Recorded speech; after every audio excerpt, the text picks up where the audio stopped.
அனைத்துலக உயிரோடை தமிழ் ILC தமிழ் உயிரோடை தமிழில் அன்பர்களே அரசியல் களம். இன்றைய அரசியல் கள நிகழ்ச்சியில் பிரித்தானியாவிலிருந்து பொறியியல் ஆய்வாளர் அரசு அவர்கள் இணைகின்றனர். வணக்கம் அரசு. வணக்கம் ராஜானே. அனைத்துலக உயிரோடை தமிழ் உறவுகளுக்கு என்பது வணக்கம். உங்களுக்கு வணக்கத்தை தெரிவித்துக் கொண்டு இன்றைய அரசியல் கள நிகழ்ச்சியில் நாங்கள் இலங்கை தீவில் நடைபெறுகின்ற விடயங்களை பார்ப்போம். முதலில் உங்களுக்கு தெரியும், புகழ் அரசியலுடைய ஆழம் மெதுவாக தெரிகின்றது. டொனால்ட் ட்ரம்ப் அவர்கள் ஏற்கனவே அறிவித்திருக்கின்றார் 62 அமைப்புகளுக்கு உதவி வழங்குவதிலிருந்து விலகுவதாக அறிவித்திருக்கின்றார். அந்த 66 அமைப்புகளில் அமெரிக்காவுடைய கொழும்பில் இருக்கின்ற கவுன்சில், அந்த அமைப்பைக்கும் கூட உதவி வழங்குவதிலிருந்து அமெரிக்கா விலகிச் செல்வது பகு தெரிகின்றது.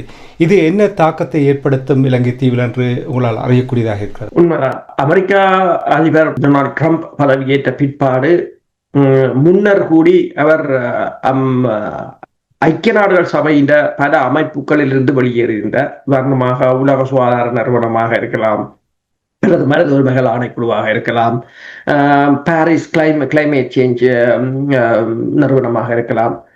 ஆனால் பிறகு பைடன் அரசு அதை திருப்பி புதுப்பித்திருந்தார்கள். ஆனால் தற்போது அவர் அதிலிருந்து பல அமைப்புகளிலிருந்து வெளியேறி இருக்கின்றார்.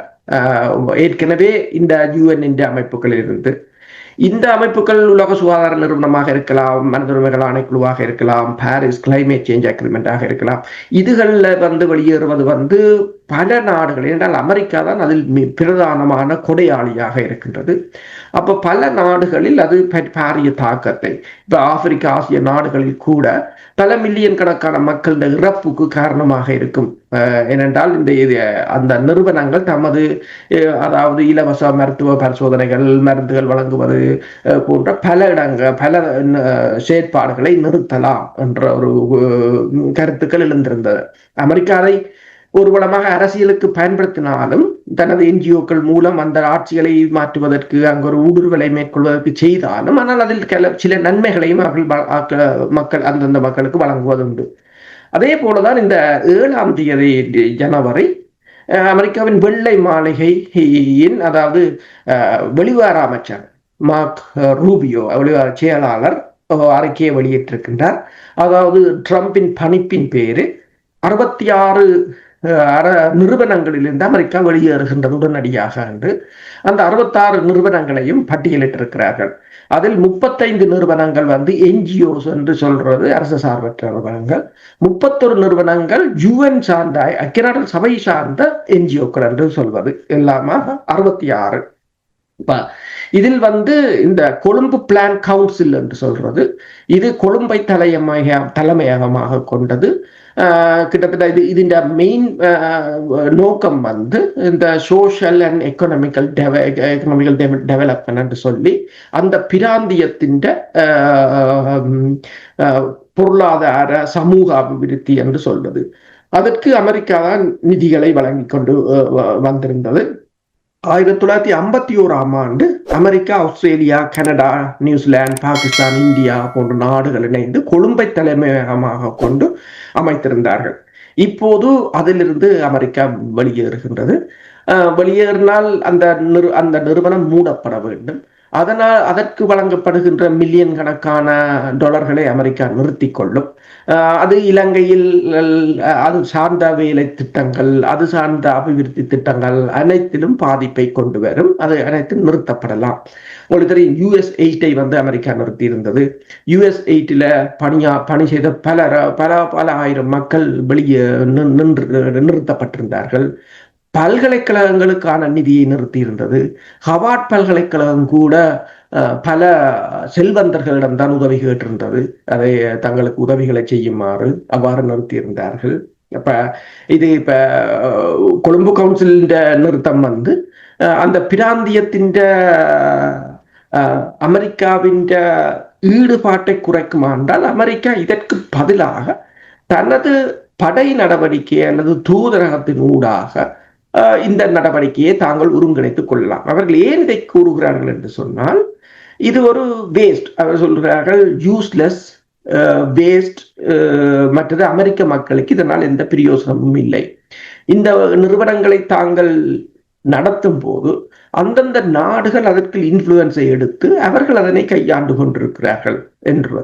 இந்த 66 நிறுவனங்களுக்கான நிதியை நிறுத்துவதன் ஊடாக தாங்கள் $1.5 பில்லியன் சேமிக்க முடியும் என்று சொல்லியிருக்கிறார்கள். அப்ப எல்லாம் நிதி சேமிப்பு. அப்ப ஆனால் இந்த $1.5 பில்லியன் இந்த நாடுகள் இழக்கப் போகின்றன. அதான் மறுவளமாக பார்த்தீங்கன்னா அதே மாதிரி. அதே போல இன்னொன்று இந்த regional cooperation agreement on combating piracy and the armed robbery against ships in Asia என்று சொல்றது. ஆசிய பிராந்தியத்தில் அது RECAAP என்று சொல்றது. இந்த ஆசிய பிராந்தியத்தில் கப்பல் கொள்ளைகளை தடுப்பதற்கான கூட்டு நடவடிக்கை என்று இப்ப அதிலும் இருந்து அமெரிக்கா வெளியேறி இருக்கின்றது. இப்ப அதை பார்த்தால் இப்ப இனி அதாவது கப்பல் போக்குவரத்து, ஏற்கனவே இந்த கப்பல் போக்குவரத்து உங்களுக்கு தெரியும், அண்மையில் ரஷ்யாவின் பெல்லாவான் ரக கப்பலை ஸ்காட்லாந்தில் இருந்து கிட்டத்தட்ட 200 கடல் மைல் தொலைவில் வைத்து அமெரிக்கா கைப்பற்றியது. வெனிசுலா பகுதியில் வைத்து கைப்பற்றியது. அதே போல ஈரான் இந்தியாவின் கப்பலை கடந்த வாரம் கைப்பற்றி இருக்கின்றது. இவ்வாறு கடல் பகுதி அண்மையில் கூட நாங்கள் பேசியிருந்தோம். இலங்கை கடலுக்கு அண்மையில் வைத்து அமெரிக்கா சீனாவில் இருந்து சென்ற கப்பலை இடைமறித்தது என்று சொல்லி. இப்ப இனி உதாரணமாக இதை ஒரு பகுதியாக சொன்னால், அவர்களே கடல் கொள்ளையர்களாக இருப்பதால் இந்த கடல் கொள்ளையர்களை தடுப்பதற்கான உடன்பாடு தேவையில்லையோ என்ற ஒரு நிலைமை இருக்கின்றது. ஆனால் அது பிரச்சனை என்னவென்று சொன்னால், இந்த கடல் போக்குவரத்து மற்றும் வர்த்தகத்தை கடுமையாக பாதிக்கும்.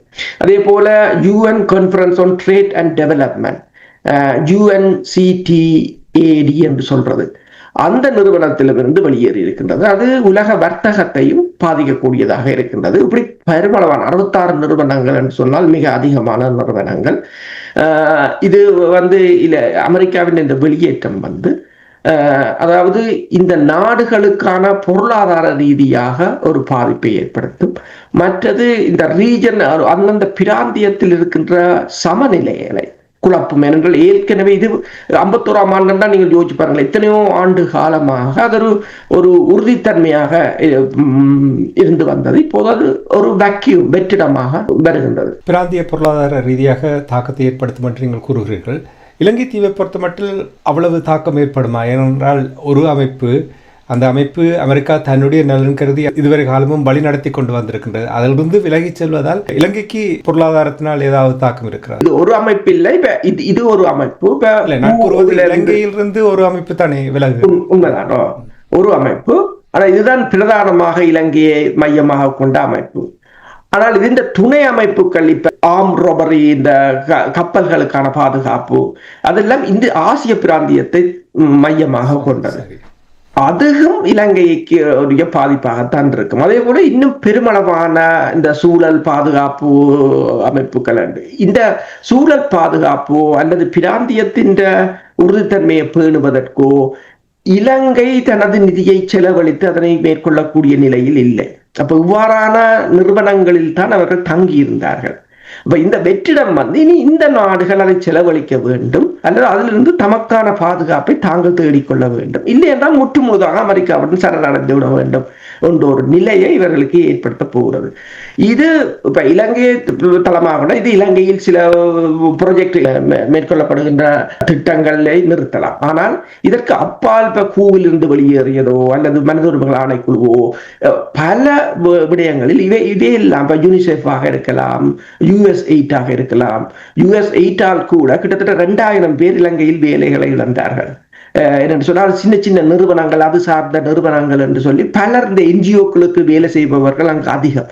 அப்ப அவர்கள் வேலைகளை இழந்தார்கள் என்று சொல்லி இது அதற்கு ஒரு மேலதிகமாக ஒரு இழப்பாகத்தான் நினைப்பார்கள். ஒன்றோடு ஒன்று பின்னி பிணைந்திருக்கின்றது, சங்கிலி தொடராக இருக்கின்றது. அதனால் தாக்கத்தை ஏற்படுத்தும் என்று கூறுகிறீர்கள். இப்பொழுது நான் புரிந்து கொண்டேன். நன்றி அதற்காக. உங்களுக்கு தெரியும், நானும் நீங்களும் உலக நகர்வு நிகழ்ச்சியில் இந்த பூகோள அரசியல் தொடர்பாக நாங்கள் பார்த்து கொண்டு வந்திருக்கிறோம். கிட்டத்தட்ட நீங்கள் இப்போ ஓராண்டுக்கு முன்னரே கூறினீர்கள், பல்முனை வாக்கமும் இந்த உலகத்தினுடைய ஒழுங்கு மாறிவிட்டது என்று கூறினீர்கள். அந்த மாற்றத்தை நாங்கள் பார்க்க கொஞ்சம் காலம் எடுக்கும் என்று சொன்னீர்கள். அந்த மாற்றத்தை இப்பொழுது மெதுமெதுவாக வெளியில் வருவதை பார்க்கக்கூடியதாக இருக்கின்றது. உலக ஒழுங்கில் மாற்றம் வந்திருக்கின்றது. அதனுடைய தாக்கம், அதனுடைய விளைவு அமெரிக்கா பாரிய ஒரு தாக்கத்தை எதிர்நோக்குவது போல் தான் இருக்கிறது. அதனால் தான் அமெரிக்கா தன்னுடைய ஒழுங்கிலும் இந்த மாற்றத்தை கொண்டு வருவது போல் தெரிகின்றது. இப்போ பாருங்கள், 66 அமைப்புகளை, நிறுவனங்களை விலக வைத்திருக்கின்றன என்றால் தங்களுடைய செலவை குறைப்பதற்காக அப்படி நிறைய இனிய நாடுகளை ஆக்கிரமிப்புகின்ற தன்மைகள் இருக்கின்றது. ஆனால் பெரிய ஒரு சிக்கல் இருக்கின்றது. தொடர்ச்சியாக இந்த பொருளாதார வர்த்தக வரி இது பெரிய தாக்கத்தை ஏற்படுத்தி கொண்டிருக்கின்றது. அமெரிக்காவிலும் வருகின்ற செய்திகளை பார்க்கும் பொழுது விலைவாசிகள் அதிகரித்து கொண்டே போகின்றது என்று சொல்லும் பொழுது இந்தியா மீது அமெரிக்கா 50% வரி வழங்கியிருந்தார்கள். இப்போது வருகின்ற செய்தியை பார்த்தால் 500% வரியை இந்தியா கட்ட வேண்டிய ஒரு நிலைமையை ஏற்படுத்த போன்று சொல்லுகிறார்கள். இதனுடைய நிலைமை என்ன என்று கூறுவீர்களா? இந்த வருடம் அமெரிக்கா இந்த ரஷ்யா மீதான அழுத்தங்களை அதிகரிக்க போகிறது, சீனா மீதான அழுத்தங்களை அதிகரிக்க போகிறது. இந்த வருடம் ஒரு மிகப்பெரிய ஒரு பிரச்சனைக்குரிய வருடமாக இருக்கும். ஆரம்பத்திலேயே உங்களுக்கு தெரியும் வெனிசுலாவில் இடம்பெற்ற பிரச்சனை. அதன் ஊடாக இப்போது அமெரிக்கா வெனிசுலா அரசுக்கு, அதாவது இடைக்கால அரசுக்கு கூறியிருக்கின்றது ரஷ்யாவுடனும் சீனாவுடனுமான உறவுகளை முற்றாக துண்டிக்க வேண்டும் என்று கூறியிருக்கின்றது. இப்ப சீனா ஏற்கனவே $100 பில்லியன் பெறுமதியான முதலீடுகளை அங்கு செய்திருந்தது. அதற்கு மாற்றீடாக அவர்கள் எண்ணெயைத்தான் பெற்றுக் கொண்டிருந்தார்கள். இப்போது அதை நிறுத்துவதன் மூலமாக சீனாவின் பொருளாதாரத்தை முடக்குவதற்கான நடவடிக்கை. இந்தியாவை பொறுத்தவரையில் ரஷ்யாவிடமிருந்து மலிவான எரிபொருட்களை வாங்கி சுத்திகரித்து ஐரோப்பிய ஒன்றியத்துக்கு வழங்குகின்றது. அப்ப இனி ட்ரம்ப் வெனிசுலாவிலிருந்து எண்ணெய் எடுத்து ஐரோப்பிய ஒன்றியத்தை தான் விற்கலாம், வேறு ஒருத்தரும் வாங்க மாட்டார்கள்.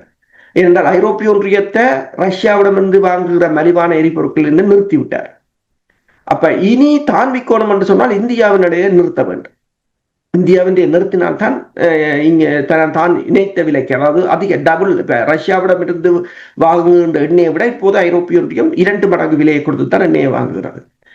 அப்ப அதை இனி ட்ரம்ப் 3 மடங்கு சொன்னாலும் வாங்க வேண்டும் என்றால் இந்தியாவை நிறுத்த வேண்டும். அதற்குத்தான் இப்போது இந்தியாவுக்கு அவர்கள், அதாவது அமெரிக்காவின் செனட்டர் லின்சி கிரஹாம் கூறியிருக்கின்றார் 500% வரி. அதற்கு ட்ரம்பும் அதனை ஏற்றுக்கொண்டிருப்பதாக கூறுகிறார்.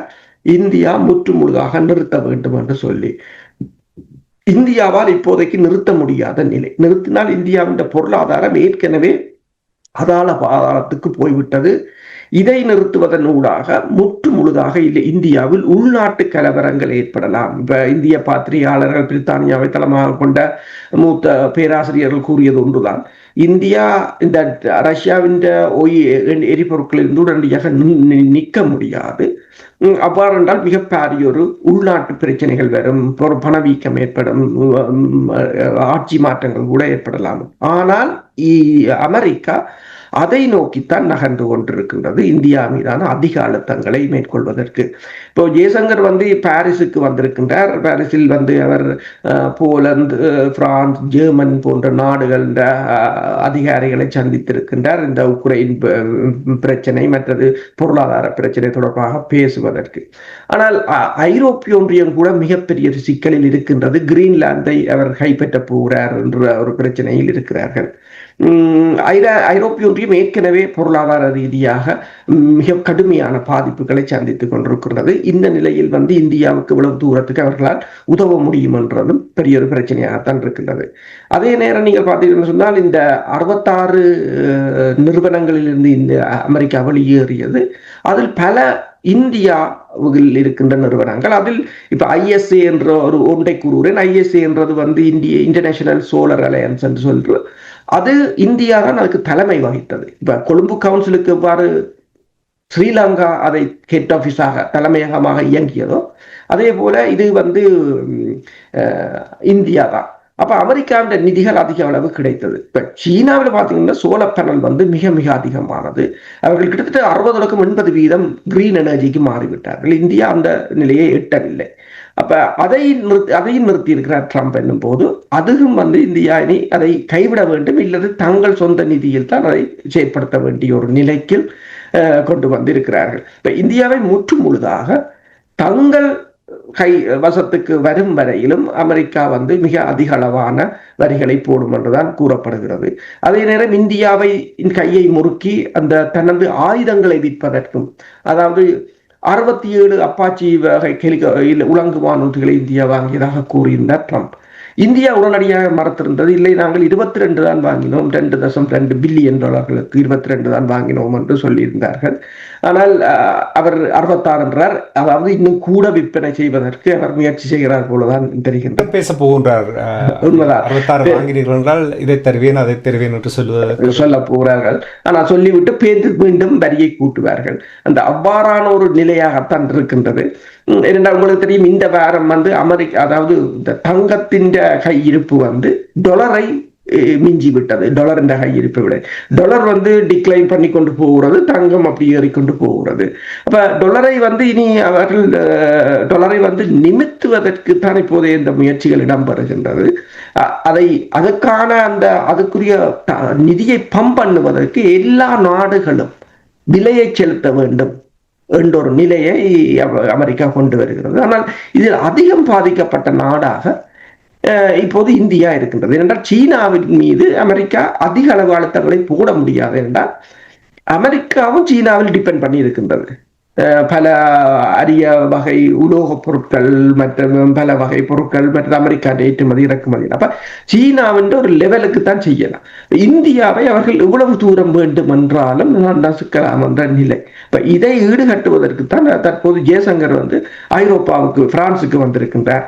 ஐரோப்பிய ஒன்றியத்துடன் இது தொடர்பாக பேசுவது. உங்களுக்கு தெரியும், நாங்கள் ஈரான் தொடர்பாக பேசும்பொழுது முன்னர் கூறுவோம், ஈரானை தாக்குவது இலகுவானது, அவர்களிடம் சரியான படைக்கலன்கள் இல்லை என்று. ஆனால் இப்போ அவர்கள் வளர்ச்சி அடைந்து விட்டார்கள். அதே போல் இப்போ இந்தியாவை நீங்கள் பார்த்தீர்களா, கடந்த 10 ஆண்டுகளில் அவருடைய எனிலி என்று உச்சத்தை தொற்றிருக்கின்றது தான் பலர் கூறினார்கள். இவ்வளவு அழுத்தத்தை கொடுத்தாலும் இந்தியா சமீபத்தில் உங்களுக்கு தெரியும் ரஷ்யாவோடு ஒப்பந்தங்களை மேற்கொண்டார்கள், இவர் சீனாவோடு கூட ஒப்பந்தங்களை மேற்கொண்டிருக்கிறார்கள். அமெரிக்கா இவ்வளவு அழுத்தத்தை போட்டாலும் இந்தியா தன்னுடைய காலில் நிற்கின்ற ஒரு நிலைமையை ஏற்படுத்தலாம் தானே? அதுக்கு 2 பிரச்சனைகள் இருக்கின்றது என்று சொன்னால், சீனாவை பொறுத்தவரையில் சீனாவின் பொருளாதாரம் கிட்டத்தட்ட 1990களில் 390 பில்லியன், இப்ப 20 ட்ரில்லியன் வளர்ந்திருக்கிறது. அவர்கள் பல விடயங்களில் தங்களே சுயமாக தங்கி நிற்கக்கூடிய நிலைக்கு வந்து விட்டார்கள். பெருமளவான பொருட்களை அவர்கள் ஆசிய பிராந்தியத்தின் வர்த்தகத்தை அவர்கள் தனியாக அமெரிக்காவை மேற்குலகத்தை நம்பி இருக்கவில்லை.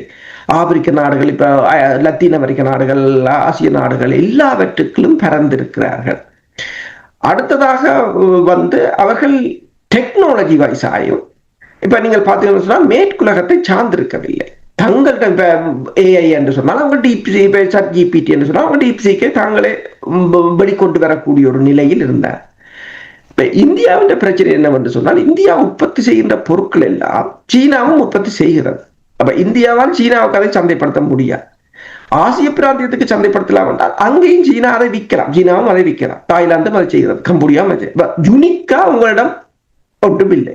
சரி, இப்ப போட்டி டெக்னாலஜியை பார்த்தா இப்ப கூகுள் சிஇஓவா இருக்கிறீங்க, ஆப்பிள் இருக்கிறீங்க, அதுல அது இன்னொரு நிறுவனத்துக்கு வேலை செய்கிறீர்கள்.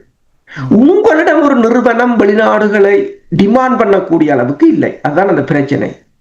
இப்ப நானோ சிப்ஸ் அல்லது மைக்ரோ சிப்ஸ் என்று சொன்னால் சீனாவுக்கு தடை போட்டால் அவங்க அதை சொந்தமாக உற்பத்தி செய்யக்கூடிய நிலை கூட நடிகாக வந்து விடுறார்கள்.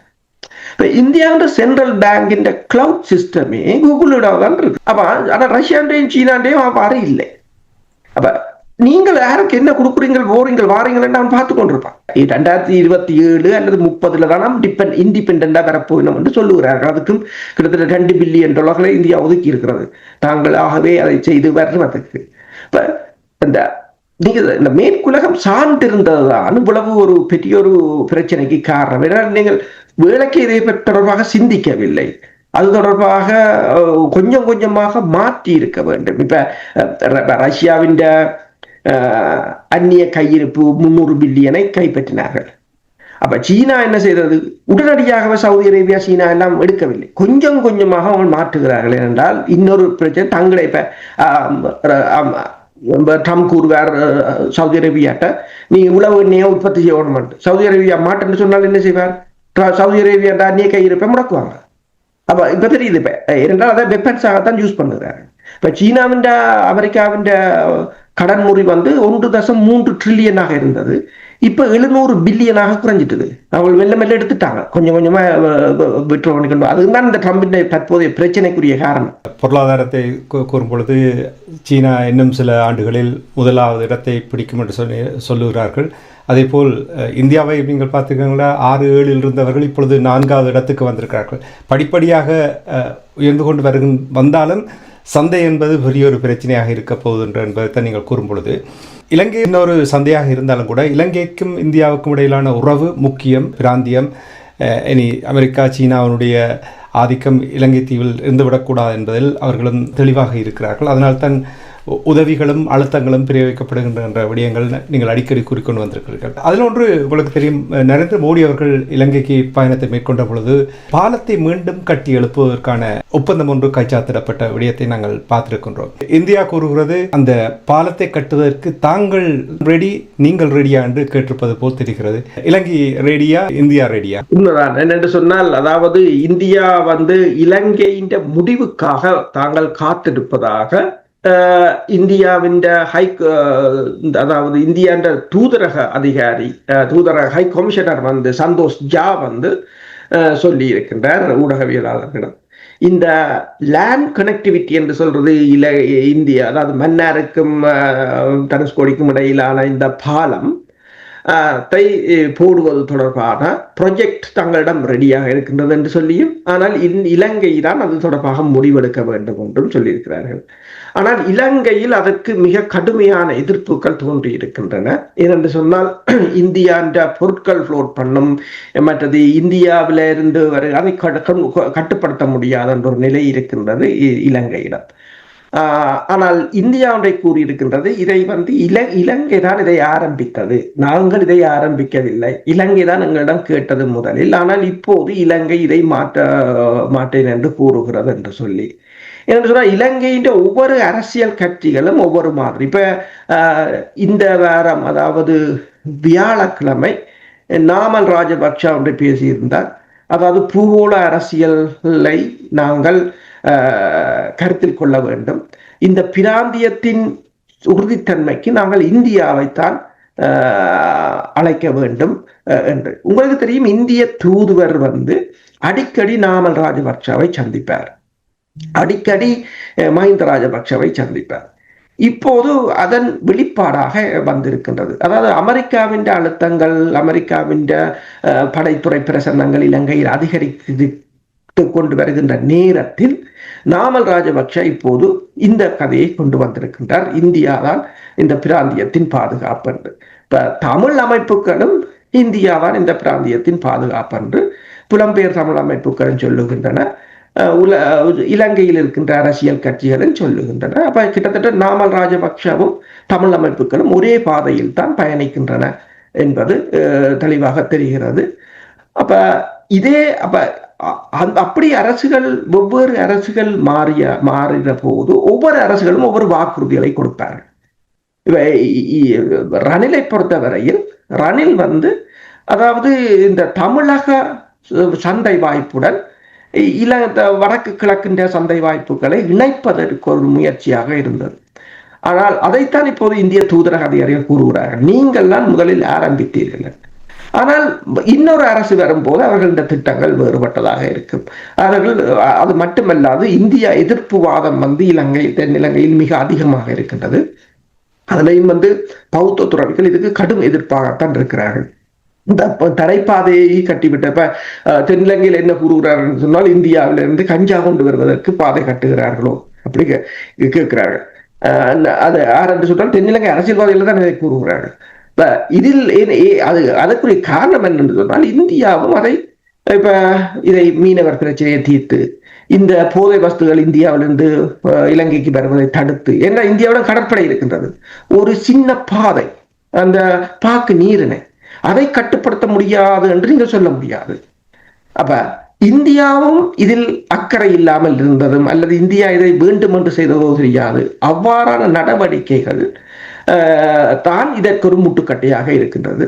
அப்ப இப்போது இந்தியாவை விரும்புவது போலதான், சந்தோஷ் ஜாவின் கருத்தை பார்த்தால் இந்தியா விரும்புவது போலதான் இருக்கின்றது. இதை இந்தியா இலங்கைக்கு ஞாபகப்படுத்துகின்றது மீண்டும் மீண்டும். உதாரணமாக உங்களுக்கு தெரியும், அண்மையில் இந்த அமெரிக்காவின் படைத்துறை விமானம் பலாலியில் இறங்கிய பிற்பாடு அங்கே கள நிலைமை கடுமையாக மாறி இருந்தது. அதன் ஒரு தொடர்ச்சியாகத்தான் இப்போது இந்தியா மீண்டும் இதை கையில் எடுத்திருக்கின்றது.